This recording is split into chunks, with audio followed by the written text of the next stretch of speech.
नमस्कार। आप न्यूज पे व्यूज देख रहे हैं। आपने देखा होगा कि शेख हसीना के हटने के बाद यूनुस के शासन में भारत और बांग्लादेश के रिश्ते कितने तनावपूर्ण हो गए थे। पूरी दुनिया ने देखा कि कैसे धार्मिक कट्टरपंथियों की भीड़ ने हिंदुओं को निशाना बनाया, उन पर बेरहमी से हमले किए और भारत के खिलाफ जहर उगला। इन जिहादियों के खिलाफ भारत में लोगों का भारी गुस्सा भी देखा गया। हालांकि जब तारिक रहमान बांग्लादेश के प्रधानमंत्री बने तो उम्मीद थी कि देश में हालात सुधरेंगे और भारत के साथ रिश्ते बेहतर होंगे, लेकिन ऐसा नहीं हुआ। इसके बजाय तारिक रहमान चीन और पाकिस्तान के उन साजिशी एजेंडों के साथ हो लिए जिनका मकसद भारत के लिए मुश्किलें खड़ी करना था। इतना ही नहीं, पद संभालने के तुरंत बाद उन्होंने अपनी पहली आधिकारिक यात्रा के लिए भारत के बजाय चीन को चुना। लेकिन अब जब बांग्लादेश चीन और आतंकवाद को बढ़ावा देने वाले पाकिस्तान की गिरफ्त में बुरी तरह फांसा हुआ है और एक बड़े संकट का सामना कर रहा है, तो तारिक रहमान भारत की ओर देख रहे हैं। वही तारिक रहमान जो पहले भारत आने से कतराते थे, अब यहां आने की तैयारी कर रहे हैं। असल में बांग्लादेश इस समय बिजली और ऊर्जा के गंभीर संकट से जूझ रहा है। हालात इतने खराब हैं कि देश के कई हिस्सों में 8 से 10 घंटे तक बिजली कटौती हो रही है।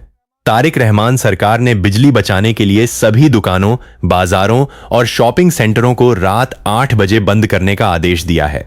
इसका खेती, व्यापार और उद्योगों पर सीधा और बड़ा असर पड़ रहा है। लंबे समय तक बिजली कटौती के कारण कई इलाकों में स्थानीय लोगों ने बिजली स्टेशनों पर हमले भी किए हैं, जिसके चलते स्थानीय बिजली संघ ने ग्रिड सब स्टेशन और बिजली कार्यालयों के लिए पुलिस सुरक्षा की मांग की है।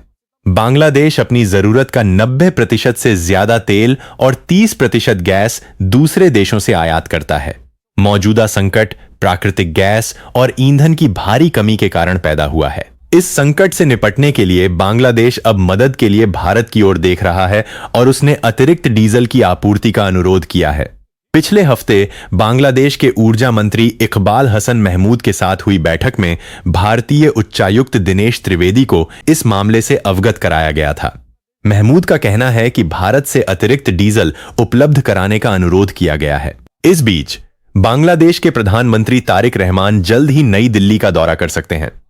यह दौरा महीने के आखिर में या सितंबर के पहले हफ्ते में हो सकता है। खास बात यह है कि यह दौरा ब्रिक्स समिट से ठीक पहले हो सकता है, इसलिए इसे सिर्फ एक आम द्विपक्षीय दौरा नहीं माना जा सकता। यह दौरा भारत बांग्लादेश संबंधों को फिर से बेहतर बनाने की एक अहम कोशिश हो सकती है, क्योंकि पानी, व्यापार, सीमा, सुरक्षा और क्षेत्रीय रणनीति जैसे मुद्दे दोनों देशों के रिश्तों से सीधे जुड़े हैं। अभी ब्रिक्स की अध्यक्षता भारत के पास है और सितंबर में होने वाले समिट के आउटरीच सेशन के लिए तारिक रहमान को न्योता दिया गया है। इसका मतलब है कि दिल्ली दौरे से पहले ही दोनों देशों के बीच बातचीत का माहौल बन सकता है। 18वें ब्रिक्स समिट की तारीखें 12 और 13 सितंबर हैं।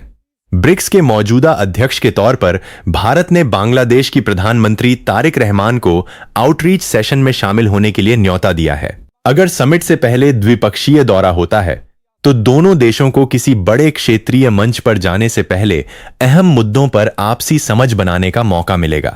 यह भारत के लिए खास तौर पर अहम है, क्योंकि दक्षिण एशिया में अपनी रणनीतिक स्थिति के लिहाज से बांग्लादेश एक अहम पड़ोसी है। अब यह देखना बाकी है कि बांग्लादेश में चल रहे संकट को लेकर भारत क्या मदद करता है। आप न्यूज पे व्यूज के साथ बने रहें। नमस्कार।